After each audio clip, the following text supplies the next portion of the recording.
iPlus training സൊല്യൂഷൻ്റെ പുതിയൊരു വീഡിയോയിലേക്ക് ഏവർക്കും സ്വാഗതം.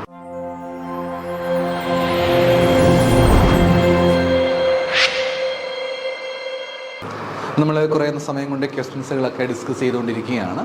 അപ്പോൾ നമുക്കിന്ന് കുറച്ച് ക്വസ്റ്റ്യൻസ് കൂടി നമുക്കിന്ന് ഡിസ്കസ് ചെയ്യാനായിട്ടുണ്ട്. അപ്പോൾ നമുക്ക് നോക്കാം ഏതൊക്കെ ചോദ്യങ്ങളാണ് നമുക്കിത് നോക്കാനായിട്ടുള്ളതെന്നുള്ളത്. അപ്പോൾ നമുക്ക് ഇതിൽ ആദ്യമായിട്ട് which of the following statements are true to explain management as a pseudo science. Management പലപ്പോഴും സ്യൂഡോ സയൻസ് എന്ന പേരിൽ കളിയാക്കി പറയാറുണ്ട്. സ്യൂഡോ സയൻസ് എന്ന് പറയുന്നത് എന്തുകൊണ്ടാണ് മാനേജ്മെൻറ്റ് സ്യൂഡോ സയൻസ് എന്ന പേരിൽ പറയുന്നത്? അപ്പോൾ രണ്ട് ഓപ്ഷൻസ് ആണ് ശരിയായിട്ട് വരിക.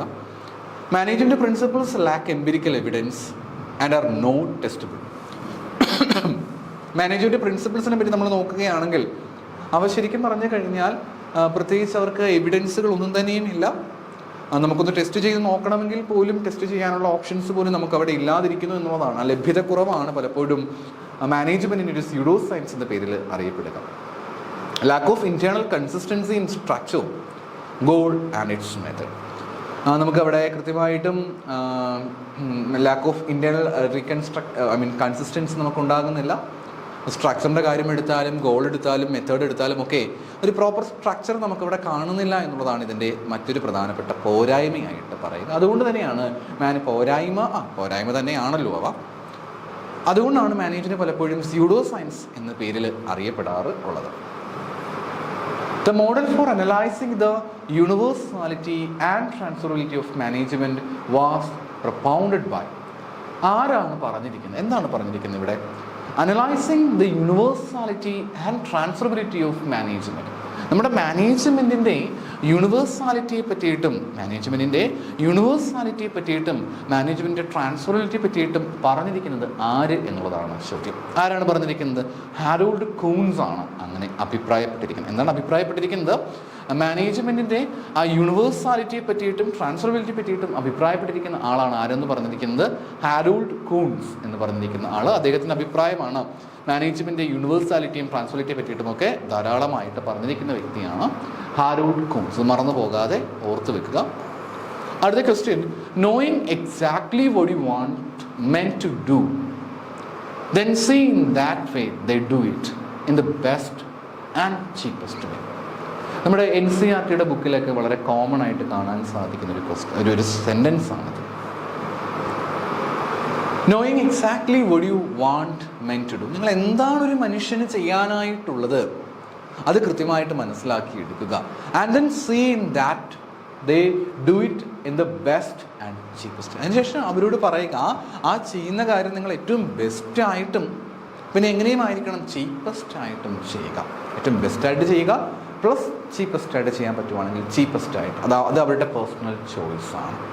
അപ്പോൾ അങ്ങനെ പറഞ്ഞിരിക്കുന്നത് ആരാണ്? ആ ഒരു സ്റ്റേറ്റ്മെൻറ്റ് നൽകിയിരിക്കുന്ന വ്യക്തി ആരാണെന്ന് ചോദിച്ചു കഴിഞ്ഞാൽ വേറെ ആരും തന്നെയുമല്ല FW ടൈലറാണ് അങ്ങനെ അഭിപ്രായപ്പെട്ടിരിക്കുന്നത്. ആരാണ് അഭിപ്രായപ്പെട്ടിരിക്കുന്നത്? FW ടൈലറാണ് അഭിപ്രായപ്പെട്ടിരിക്കുന്ന കാര്യം കൃത്യമായിട്ടും ഓർക്കുക. Unity of direction is A principle of dash. Unity of direction എന്ന് പറഞ്ഞു കഴിഞ്ഞാൽ ഏതിൻ്റെ പ്രിൻസിപ്പിളാണ് യൂണിറ്റി ഓഫ് ഡയറക്ഷൻ എന്ന് പറയുക? Scientific management, administrative management, relationship management, none of the. ഏതിൻ്റെ പ്രിൻസിപ്പിളാണ് യൂണിറ്റി ഓഫ് ഡയറക്ഷൻ എന്ന് പറയുന്നത്? നമുക്ക് എല്ലാവർക്കും അറിയാമല്ലേ. Unity of command, unity of direction, scalar chain പോലെയുള്ള എല്ലാ ടെക്നിക്കുകളും നമുക്ക് കാണാൻ സാധിക്കുന്ന ആരിലൂടെയാണ്? നമ്മുടെ ഹെൻറി ഫയൽ കൊണ്ടുവന്നിരിക്കുന്ന അഡ്മിനിസ്ട്രേറ്റീവ് മാനേജ്മെൻറ്റ് എന്നുള്ള കോൺസെപ്റ്റിലൂടെയാണ്. നമ്മുടെ പ്രിൻസിപ്പിൾസ് ആണ്, മാനേജ്മെൻറ്റിൻ്റെ തത്വങ്ങളാണ്, മാനേജ്മെൻറ്റിൻ്റെ പ്രിൻസിപ്പിളുകളാണ് ഞാൻ ഈ പറഞ്ഞിരിക്കുന്ന കാര്യങ്ങളെല്ലാം തന്നെ. ഏതൊക്കെയാണ്? ഈ പറഞ്ഞിരിക്കുന്ന അഡ്മിനിസ്ട്രേറ്റീവ് മാനേജ്മെൻറ്റിനകത്ത് വരുന്നതാണ് unity of direction, unity of command തുടങ്ങിയിട്ടുള്ള എല്ലാ കാര്യങ്ങളും നമുക്ക് ഈ അഡ്മിനിസ്ട്രേറ്റീവ് മാനേജ്മെൻറ്റിലാണ് കണക്കാക്കാൻ പറ്റുക. അപ്പോൾ ഈ ഒരു ഭാഗത്ത് നിങ്ങൾക്ക് എക്സാമിന് ക്വസ്റ്റ്യൻ വരികയാണെങ്കിൽ നിങ്ങൾ കൃത്യമായിട്ടും ആ ഒരു നമ്മുടെ പ്രിൻസിപ്പിൾസ് എല്ലാം തന്നെയും കൃത്യമായിട്ട് നിങ്ങൾ പഠിച്ചിരിക്കണം. അത് മാത്രം പോരാ, ആ പ്രിൻസിപ്പിൾസിൻ്റെ പ്രത്യേകതകൾ കൂടി, യൂണിവേഴ്സാലിറ്റീസ് ഉൾപ്പെടെയുള്ള പ്രത്യേകതകൾ കൂടി നിങ്ങൾ പഠിച്ചിരിക്കേണ്ടത് വളരെയധികം അനിവാര്യമായിട്ടുള്ള കാര്യമാണ്. അപ്പോൾ ആ രണ്ട് കാര്യങ്ങൾ നിങ്ങൾ കൃത്യമായിട്ട് നോട്ട് ചെയ്ത് തന്നെ പഠിക്കുക. അപ്പോൾ അതുകൊണ്ട് അഡ്മിനിസ്ട്രേറ്റീവ് മാനേജ്മെൻറ്റ് എന്ന് പറഞ്ഞിരിക്കുന്ന നമ്മുടെ യൂണിറ്റി ഓഫ് ഡയറക്ഷനുമായിട്ട് യൂണിറ്റി ഓഫ് ഡയറക്ഷൻ എന്ന് പറഞ്ഞിരിക്കുന്നത് ഏതുമായിട്ട് ബന്ധപ്പെട്ട് വരുന്നതാണ്? അഡ്മിനിസ്ട്രേഷനുമായിട്ട് അല്ലെങ്കിൽ അഡ്മിനിസ്ട്രേറ്റീവ് മാനേജ്മെൻറ്റുമായിട്ട് ബന്ധപ്പെട്ട് വരുന്നവയാണ്. Management by result who was written by. ആരാണ് മാനേജ്മെന്റ് ബൈ റിസൾട്ട് എന്നുള്ള കാര്യം എഴുതിയിരിക്കുന്നത്? ആരാണ് എഴുതിയിരിക്കുന്നത് മാനേജ്മെന്റ് റിസൾട്ട് എന്ന് പറഞ്ഞിരിക്കുന്ന കോൺസെപ്റ്റ്? ആരാണ് കൊണ്ടുവന്നിരിക്കുന്നത്?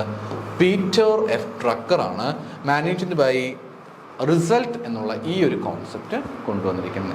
അപ്പോൾ നമുക്ക് പീറ്റർ എഫ് ട്രക്കറുമായിട്ട് ബന്ധപ്പെട്ട് പിന്നീട് നമുക്ക് കാണാനായിട്ട് സാധിക്കുന്ന പീറ്റർ എഫ് ട്രക്കറുമായിട്ട് ബന്ധപ്പെട്ട് നമുക്ക് കാണാൻ സാധിക്കുന്ന മറ്റൊരു വളരെ പ്രധാനപ്പെട്ട ഒരു കോൺസെപ്റ്റ് ഉണ്ട്. എന്താണ്? MBO. നിങ്ങൾ എപ്പോഴും ആലോചിക്കണം, ഒരുപാട് തവണ ആവർത്തിച്ച് ഈ മേഖലയിൽ നിന്ന് ക്വസ്റ്റ്യൻ വന്നിട്ടുണ്ടായിരുന്നു. ആരാണ് MBO എന്നൊരു കോൺസെപ്റ്റ് കൊണ്ടുവന്നിട്ടുണ്ടായിരുന്നത്? അപ്പം ആരാണ് കൊണ്ടുവന്നിരിക്കുന്നത്? പീറ്റർ എഫ് ട്രക്കറാണ് MBO എന്നൊരു കോൺസെപ്റ്റ് കൊണ്ടുവന്നിരിക്കുന്നത്. അപ്പോൾ അടുത്തൊരു ക്വസ്റ്റ്യൻ വരാം, ആരാണ് മാനേജ്മെന്റ് ബൈ റിസൾട്ട് എന്നൊരു കോൺസെപ്റ്റ് കൊണ്ടുവന്നിരിക്കുന്നത്? ആരാണ് മാനേജ്മെന്റ് റിസൾട്ട് എന്ന കോൺസെപ്റ്റ് കൊണ്ടുവന്നിരിക്കുന്നത്? അതും പീറ്റർ എഫ് ട്രക്കർ തന്നെയാണ്. മോഡേൺ മാനേജ്മെന്റുമായിട്ട് ബന്ധപ്പെട്ട് വരുമ്പോഴത്തേക്ക് വളരെയധികം സവിശേഷതയുള്ള, അങ്ങേറ്റം പ്രാധാന്യമുള്ള ഒരു വ്യക്തിയാണ് ആരെന്ന് പറഞ്ഞിരിക്കുന്നത്? ഈ പീറ്റർ എഫ് ട്രക്കർ എന്ന് പറയുന്നത്. അത്രത്തോളം ഇമ്പോർട്ടൻസ് കൊടുക്കുന്ന ഒരു വ്യക്തി കൂടിയാണ് ഈ പീറ്റർ എഫ് ട്രക്കർ എന്ന് പറയുന്നത്. അദ്ദേഹത്തിൻ്റെ കോൺട്രിബ്യൂഷൻസ് എന്ന് പറഞ്ഞാൽ വളരെയധികം ഹൈ ആണ്, അങ്ങേറ്റം എവിഡൻ്റ് ആയിട്ട് നിൽക്കുന്ന ഒരു കാര്യം തന്നെയാണ് ഈ പറഞ്ഞ പീറ്റർ എഫ് ട്രക്കർ എന്ന് പറഞ്ഞിരിക്കുന്നത്. അത്രത്തോളം ഇമ്പോർട്ടൻസ് നമുക്കതിൽ കാണാനായിട്ട് സാധിക്കുകയും ചെയ്യും. അപ്പം നമ്മളിപ്പോൾ തന്നെ 5 ക്വസ്റ്റ്യൻസ് ഡിസ്കസ് ചെയ്യുകയുണ്ടായി. ഏതൊക്കെയായിരുന്നു? ഒന്നാമത്തെ ക്വസ്റ്റ്യൻ എന്ന് പറഞ്ഞിരിക്കുന്നത് നമ്മൾ ഡിസ്കസ് ചെയ്തിട്ടുണ്ടായിരുന്നത്, മാനേജ്മെന്റിനെ എന്തുകൊണ്ടാണ് സ്യൂഡോ സയൻസ് എന്ന പേരിൽ അറിയപ്പെടുക? എന്തുകൊണ്ടാണ് സ്യൂഡോ സയൻസ് എന്ന പേരിൽ അറിയപ്പെടുക? മാനേജ്മെന്റിന് നമുക്കൊരു എംപിരിക്കൽ എവിഡൻസുകൾ നമുക്ക് കാണാനായിട്ട് സാധിക്കുന്നില്ല. അത് മാത്രവുമല്ല, നമുക്കത് ടെസ്റ്റ് ചെയ്യാനായിട്ടുള്ള ബുദ്ധിമുട്ടാണ്. കാരണം ഇവിടെ ഞാൻ ഒരു വാക്കുകൂടെ ആഡ് ചെയ്യാനായിട്ട് ആഗ്രഹിക്കുകയാണ്. മാനേജ്മെന്റ് എന്ന് പറയുമ്പോഴത്തേക്കേ നമ്മുടെ ഈ മനുഷ്യനുമായിട്ട് ബന്ധപ്പെട്ട് വരുന്ന ആളാണ് ഈ മാനേജ്മെന്റ് എന്ന് പറയുക. It is basically can be treated as A science. തീർച്ചയായിട്ടും നമുക്ക് സയൻസായിട്ട് പറയാനായിട്ട് സാധിക്കും.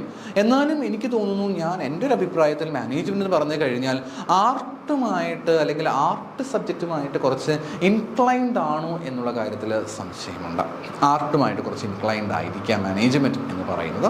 അപ്പോൾ ആ ഒരു രീതിയിൽ നമുക്ക് മാനേജ്മെന്റിനെ കണക്കാക്കേണ്ടതായിട്ട് ഉണ്ട്. അപ്പോൾ മാനേജ്മെന്റ് എന്ന് പറഞ്ഞു കഴിഞ്ഞാൽ ഒരു സ്യൂഡോ സയൻസ് ആണ്. ബിക്കോസ് മാനേജ്മെന്റിൽ എംപിരിക്കൽ എവിഡൻസുകളൊന്നും തന്നെ നമുക്ക് കാണാനായിട്ട് പറ്റുകയില്ല. അതേപോലെ ലാക്ക് ഓഫ് ഇന്റേണൽ കൺസിസ്റ്റൻസി ഉണ്ടാകുന്നു. നമ്മുടെ സ്ട്രക്ചറിലാണെങ്കിലും അതേപോലെ ഗോളിലാണെങ്കിലും മെത്തേഡുകളിലാണെങ്കിലും ഒരു സ്ട്രക്ചർ നമുക്ക് കാണാനായിട്ട് പറ്റുകയില്ല എന്നാണ് പറയുന്നത്. പിന്നെ മാനേജ്മെന്റിൽ നമ്മുടെ model of analysing the universality and transferability of management പറഞ്ഞ ഹാരോൾഡ് കൂൺസ് ആണ്. knowing exactly what you want meant to do, then see, okay, അത് നമ്മൾ അതിനെപ്പറ്റി പറഞ്ഞ FW ടൈലർ ആണ്. യൂണിറ്റി ഓഫ് ഡിറക്ഷൻ അഡ്മിനിസ്ട്രേറ്റീവ് മാനേജ്മെന്റിലും മാനേജ്മെന്റ് റിസൾട്ട് എന്ന് പറഞ്ഞാൽ പീറ്റർ എഫ് ട്രക്കറാണ് കോൺട്രിബ്യൂട്ട് ചെയ്തിരിക്കുന്നത്. അപ്പം ഈ പറഞ്ഞ കാര്യങ്ങളാണ് നമ്മൾ ഡിസ്കസ് ചെയ്തിട്ടുണ്ടായിരുന്നത്. നമുക്ക് മറ്റൊരു വീഡിയോയുമായിട്ട് വീണ്ടും കാണാം. Thank you.